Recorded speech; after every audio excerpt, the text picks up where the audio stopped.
बातचीत के सिलसिले को शुरू करते हैं। मल्लिकार्जुन खड़गे साहब ने बात कही कि खड़गे जी ने आरोप लगाया कि आज बीजेपी के पास सत्ता है लेकिन सच्चाई नहीं है। यही वजह है कि कभी आंकड़े छिपाए जाते हैं, कभी जनगणना रोकी जाती है, कभी संविधान बदलने की बात की जाती है। कांग्रेस कभी धर्म की राजनीति नहीं करती। कांग्रेस की सत्ता कम हो सकती है लेकिन उसकी रीढ़ आज भी सीधी है। ये मल्लिकार्जुन खड़गे साहब का बयान है, जो कि अध्यक्ष है कांग्रेस के। बातचीत के सिलसिले को शुरू कर दे, बाकी जिसको बोलना होगा वो हाथ उठाएगा, मैं उसकी तरफ आ गया हूँ। जी सबसे पहले कांग्रेस जी आइए।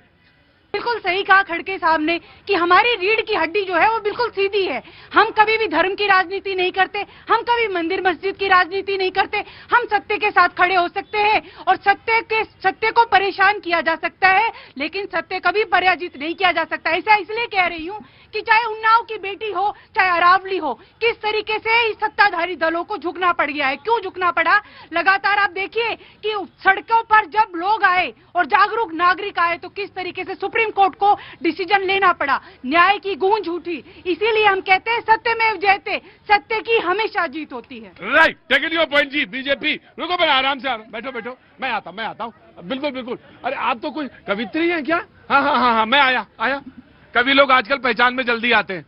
भैया जी, आपने एक स्टेटमेंट पढ़ा कि भाजपा के पास सत्ता है लेकिन सच्चाई नहीं है। मैं बता देता हूं आपको, भाजपा के पास बेशक सत्ता है लेकिन सत्ता सुख की नीति नहीं है, सत्ता सुख का माध्यम नहीं है। सत्ता सेवा की नीति और नेतृत्व के साथ भाजपा काम करती है। कांग्रेस के पास तो ना तो सच्चाई है, ना तो नेता है, ना तो नेतृत्व है। एक बात जरूर है, झूठ बोलने की परिभाषा का किताब लेकर घोखला राजनीति करने की दशा और दिशा उनके पास है। और मैं आपको स्पष्ट कहता हूं साहब, ये बार बार कहते हैं कि भारतीय जनता पार्टी धर्म की राजनीति करती है, हम धर्म की राजनीति नहीं करते। अरे एक स्टेटमेंट निकाल के दीजिए जिसमें भारतीय जनता पार्टी ने यह कहा होगा कि इस देश में पहला हक तो मुस्लिमों का है। यह किसने कहा? आपके कांग्रेस पार्टी के चुने हुए नेताओं ने कहा। आपके कांग्रेस पार्टी यहां पे आकर कहती है, तुष्टीकरण की बात करती है। अगर कोई पे अखलाक मर जाता है तो सीना पीटते नजर आते हो, लेकिन चंदन कहीं मर जाता है तो देखने तक नहीं जाते हो। यह नीति पे चलने वाली कोई पार्टी है तो कांग्रेस पार्टी है। एक स्टेटमेंट को सारा भूल रहे हैं। आरएसएस और अलकायदा से हमें नहीं सीखना संगठन ढांचा, इस तरह का कुछ वक्तव्य था जो कांग्रेस पार्टी ये कहना क्या चाहते हैं। अगर इस स्टेटमेंट को बात करेंगे तो मैं भी कहता हूं, लश्कर-ए-तौयबा और कांग्रेस से भारतीय जनता पार्टी या देश का कोई भी नागरिक कुछ नहीं सीखना चाहता।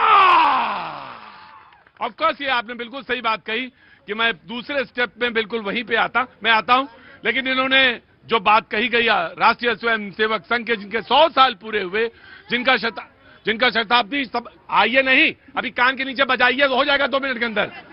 खड़े रहो।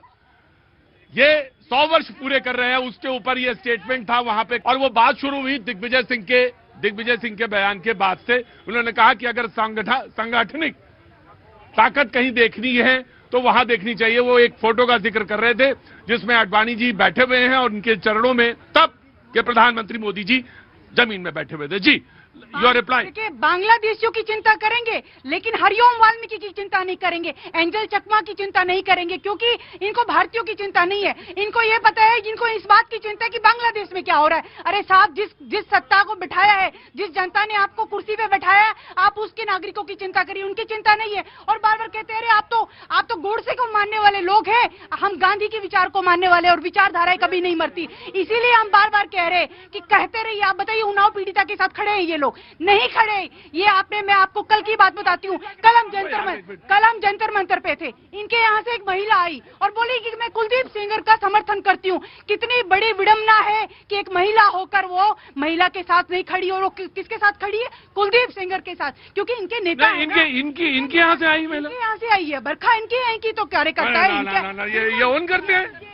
भैया जी, कांग्रेस वाले प्रवक्ता, महान प्रवक्ता ने कहा कि इनको बांग्लादेशियों की चिंता है। अरे चिंता तो हमें राहुल गांधी की भी है, और इसलिए चिंता है कि वो स्वस्थ रहे, लंबा विपक्ष में रहना है। और इसलिए भी चिंता है कि जिस तरह की वो झूठी देश को तोड़ने वाली राजनीति, भारत जोड़ो निकालकर देश तोड़ो नीतियों पर चलने वाली कांग्रेस की भी हमें चिंता है, क्योंकि हम लोकतंत्र में विश्वास करते हैं। और लोकतंत्र में विश्वास इसलिए करते हैं कि अगर विपक्ष खड़ा होकर सवाल उठाता है तो आपातकाल नहीं लगाते। और मैं कहता हूं, गांधी की विचारधारा पर हम चलते हैं। इसके लिए इसीलिए गांधी का मतलब पता है जनाब क्या है? गांधी जी की विचारधारा बस इतना है कि गांधी टाइटल लगाओ और सत्ता सुख पाओ। गांधी जी की विचारधारा हमने देश में नीतियों को लाया, हम उनके स्वच्छता के लिए क्रांति लेकर आए, हम अंतिम व्यक्ति के विकास को लेकर आए, हम एक एक नागरिक की सोचे, शौचालय तक की जो सोच नहीं पाई, महिलाओं की बात करती है, अरे लोटा लेके जब बहनें निकलती थी उसकी चिंता 70 साल में याद नहीं आई, वो किसी ने याद किया तो Bharatiya Janata right, taken your point. जी मैं पहचान नहीं पाया, पहले माफी चाहता हूँ। जी बेटा आ रहा हूँ मैं, तो धैर्य रखा करो। रंजीता सिंह, अभी हमारी कांग्रेस की प्रवक्ता ये कह रही हैं कि अपराध एंजल चकमा का, मैं नहीं कहती कि ये एक सही चीज है, लेकिन निर्भया कांड कब हुआ था ये बताइए, तब आप सत्ता में थी। जितने भी भ्रष्टाचार के मामले हुए हैं आप बताइए। तो आप ये नहीं कह सकते कि कोई एक कांड है तो इसकी वजह से पूरी की पूरी सरकार दोषी है। जब आप अपना पल्ला उस वक्त साफ रखती है कि हमारा इसमें कोई अपराध नहीं है, तो एक किसी भी व्यक्ति का नाम लेकर आप पूरी की पूरी सत्ता को दोषी नहीं साबित कर सकते। मैं आता हूँ बेटा, आता हूँ, रुको, वेट। जी जवाब देना चाहते हैं। हैं। देखिए दिल्ली की तासीर कितनी बदल गई है। निर्भया कांड में लाखों लाख लोग इंडिया गेट पर बैठकर प्रोटेस्ट कर रहे थे, लेकिन आज जंतर मंतर पर भी कोई प्रोटेस्ट करने चला जाए, कहीं चला जाए, उठा के पुलिस, यही शाह जी की पुलिस उठा कर ले जाती है। और लगातार अगर निर्भया के समय हमारी सरकार चली गई, लेकिन आज देखिए कि कितने लोग जो है, अगर कोई महिला आ जाती है ना, उनके अंदर डर होता है कि कहीं जेल में नहीं डाल दे, इसीलिए डर कर नहीं आते। लेकिन फिर भी हम सुप्रीम कोर्ट का धन्यवाद करते हैं कि सुप्रीम कोर्ट ने आज महिलाओं के हक में एक फैसला दिया, आधी आबादी के हक में। Right, take your point. जी 5 सेकंड में कंक्लूड करता हूं। पहली बात तो ये आज स्पष्ट हुआ, सीबीआई ने ही कहा था, चैलेंज दिया। मीन सीबीआई अगर ये भाजपा के कहने पे चलती है,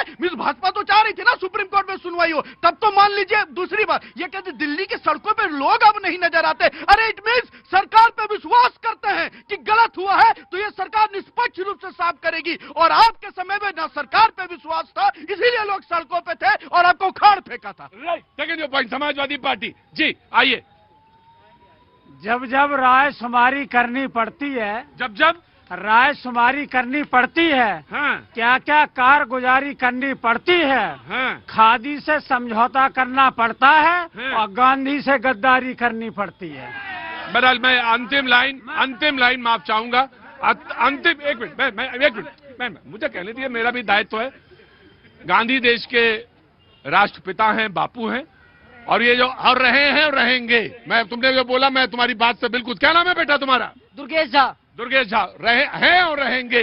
तो ये गद्दारी वाला शब्द जो है ना, तो मैं स्वीकार करता हूं, ना अपने प्रोग्राम से इसको बिल्कुल बाकायदा काटता हूं। अब आप बोलिए। हाँ जी, कविता लिखो तो जरा, कविता ऐसी लिखो जिसमें लोहिया और गांधी दोनों सम्मानित हो। कारण बता रहा हूं, गांधी का अपमान नहीं करे। गांधी का अपमान तो ये कर रहे हैं, आजादी के बाद केवल बीजेपी ऐसी सरकार है जिसने किसी योजना से गांधी जी का नाम हटाया है। बताइए पहले कभी हटाया गया हो? आपने कहा, अभी कहा कि गांधी के पथ पर चलने वाले लोग हैं। गोडसे जिंदाबाद। मैं आपसे जानना चाहता हूं कि गांधी के नाम पर कितनी योजनाएं चल रही थी देश में 70 साल में? देखिए गांधी जी के नाम, देखिए अभी मैंने सवाल जो पूछा, सवाल का जवाब दो, या तो फिर हट जाओ। मैं तुमसे यह जानना चाहता हूं कि गांधी के नाम पर इस देश में कितनी योजनाएं चल रही थी 70 साल में?